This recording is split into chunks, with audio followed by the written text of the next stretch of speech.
नमस्कार मित्रों, स्वागत करते हैं एक बार फिर से हम आपके अपने YouTube चैनल कवि क्लासेस में। इस सेशन में आप लोगों को यूपी बीएड से संबंधित जो स्कॉलरशिप से संबंधित जो भी आपकी सूचना है वो मैं आप लोगों को लगातार प्रोवाइड कर रहा हूं, क्योंकि मैं समझता हूं कि गरीब व्यक्ति के लिए, एक गरीब स्टूडेंट के लिए किस प्रकार से अपना बीएड करना असंभव सा होता है और उसकी सारी की सारी जो उम्मीद होती है वह स्कॉलरशिप पे डिपेंड होती है। और इसीलिए आज आप लोगों के लिए बहुत स्पेशल क्लास में आपको लेकर आ रहा हूँ, सेशन लेकर आ रहा हूँ, ताकि आप लोग को ये मतलब कंफर्म हो जाए कि हम एडमिशन ले रहे हैं बीएड में तो हमारी फीस जो है वो वापस आ जाएगी। इसका सबसे अच्छा तरीका मैं आप लोगों को बताने वाला हूं, तो वीडियो के एंड तक बने रहिएगा और सारी इन्फॉर्मेशन मैं आप लोगों को एक एक करके देने वाला हूं।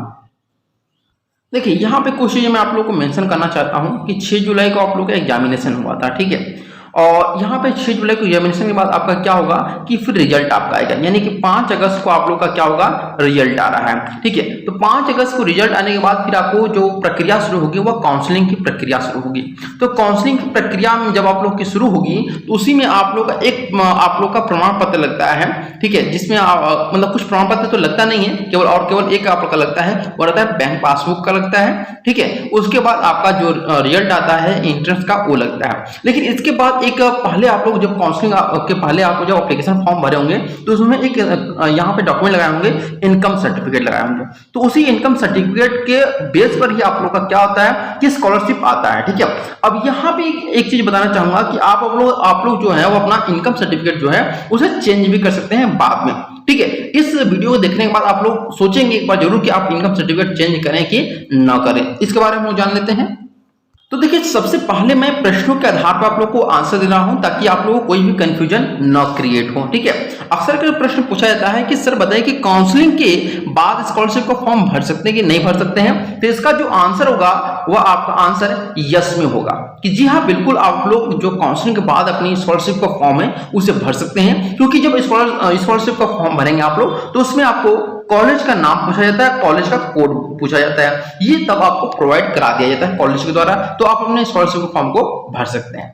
सेकेंड, यहाँ पे प्रश्न आता है आप लोग के सामने कि अदर स्टेट के जो स्टूडेंट हैं क्या वो स्कॉलरशिप का फॉर्म भर सकते हैं कि नहीं भर सकते हैं। अक्सर कर ये देखा जाता है कि जो अदर स्टेट जैसे बिहार के हो गए स्टूडेंट, ठीक है, या फिर हम लोग कह सकते हैं कि जो दिल्ली के स्टूडेंट हो गए या फिर कहीं अन्य राज्यों के मान लेते हैं, तो ये सभी के सभी क्या है, यूपी के बाहर के स्टेट के हैं, तो इसीलिए हम लोग इसको अदर स्टेट का नाम देते हैं या फिर अदर स्टेट की संज्ञा देते हैं। अब यहाँ पे ध्यान रखिएगा कि अदर स्टेट के जो स्टूडेंट होते हैं उनको स्कॉलरशिप बिल्कुल ही नहीं मिलती है, क्योंकि यह यूपी स्कॉलरशिप के नाम से जाना जाता है। इसीलिए यूपी के जो मूल निवासी होते हैं केवल उन्हीं को स्कॉलरशिप दी जाती है।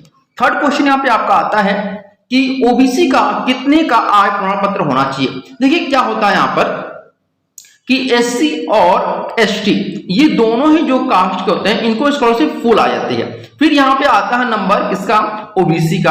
अब ओबीसी में देखिए क्या होता है, पेज कहां फंसता है, यहाँ पे पेज फंसता है आपके ग्रेजुएशन के मार्क्स पर और आपने जो इनकम सर्टिफिकेट बनाया है वह कितने का बनवाया है, ठीक है, इस पर बेस होता है। अगर आपने इनकम सर्टिफिकेट मान लेते हैं कि 36,000 का बनवा लिया है, यानी कि 36,000 रुपए वार्षिक आपने बनवा लिया है, तो यह आपके लिए बेहतर है। लेकिन अगर यहीं पे आपका वार्षिक जो कह सकते हैं कि इनकम है वो 48,000 से ऊपर का बनवा लिया, तो फिर ये सोचिए कि आपका स्कॉलरशिप आना बहुत मुश्किल हो जाएगा। तो कोशिश करिएगा तो 36,000 का आपका स्कॉलरशिप बने, जो इनकम सर्टिफिकेट वो बने, या फिर आपका 48,000 का इनकम सर्टिफिकेट बने। बस यही दोनों चीजों में आप लोग ध्यान रखिएगा और सारी चीजें आप लोग की सही रहेंगी, ठीक है। इसके बाद जो आपका नंबर आता है, यहाँ पर एक प्रश्न आता है कि गवर्नमेंट फादर के बच्चे जो है वह स्कॉलरशिप का फॉर्म भर सकते हैं कि नहीं भर सकते हैं। देखिए क्या होता है कि कई बार क्या होता है, कुछ स्टूडेंट जो होते हैं उनके पिताजी सरकारी में होते हैं, ठीक है, तो उसमें सरकारी स्टूडेंट जो होते हैं, जैसे हमारे स्टूडेंट अनुज जी, उनके पिताजी जो हैं वह क्या है, इनकम सर्टिफिकेट में सॉरी यहाँ पे इनकम डिपार्टमेंट में है, ठीक है, जैसे सीआईडी वगैरह हो गया ना, तो उसमें तो उनका मानना है कि सर हम फॉर्म भर सकते हैं कि नहीं भर सकते हैं। तो बिल्कुल भर सकते हैं आप लोग, ठीक है। जैसे हमारा देश क्या है, कहा जाता है कि हमारा देश करप्शन है, करप्ट है। तो करप्ट कैसे है भाई, आप लोग की वजह से आप लोग पढ़ाई शुरुआत कर रहे हैं, शिक्षा आप लोग ग्रहण कर रहे हैं, लेकिन करप्शन आप लोग पहले से शुरू कर दे रहे हैं। क्या होता है कि जो गवर्नमेंट फादर होते हैं जिनके, वो सोचते हैं कि हमारा स्कॉलरशिप फॉर्म आ जाए, इसलिए वो क्या करते हैं कि आप इसके लिए दो चीजें कर सकते हैं, यानी कि आप गवर्नमेंट फादर के बच्चे स्कॉलरशिप फॉर्म भर सकते हैं कि नहीं भर सकते हैं। तो यस, ये भर भी सकते हैं और नहीं भी भर सकते हैं। यस कैसे, अगर आपने क्या किया कि 48,000 तक का अपना जो भी कर सकते हैं कि इनकम है आपका एनुअल इनकम, अगर उतना बनवा लेते हैं तो आप लोग जो स्कॉलरशिप है वो आपको मिल सकती है। लेकिन अगर नो यहाँ पे बात करें तो नो क्यों है, ये आपका नैतिकता आ जाता है। मान लेते हैं आप यहाँ पे आपके जो पिताजी हैं वो सरकारी में है और आपने स्कॉलरशिप ले लिया और जांच बैठ गई और आपके पिताजी क्या हो गया, सस्पेंड हो गए, तो इसकी जिम्मेदारी कौन लेंगे, तो आपको पड़ेगी। आपने तो क्या किया कि यहाँ पर 81,000 रुपए वापस लेने के चक्कर में अपने पिताजी के लाखों रुपए की जो यहाँ पर इज्जत है उसको दांव पे लगा दी। तो इसलिए यहाँ पे कोशिश करिएगा कि आपकी वजह से आपके पिताजी की इज्जत पर या फिर उनको सस्पेंड ना होना पड़े, इसलिए फॉर्म आप लोग न भरेगा। ये नैतिकता के ऊपर है, ये आपके ऊपर डिपेंड करता है कि आप लोग फॉर्म भरते हैं कि नहीं भरते हैं, इसमें हमारा कोई भी लेना देना नहीं है।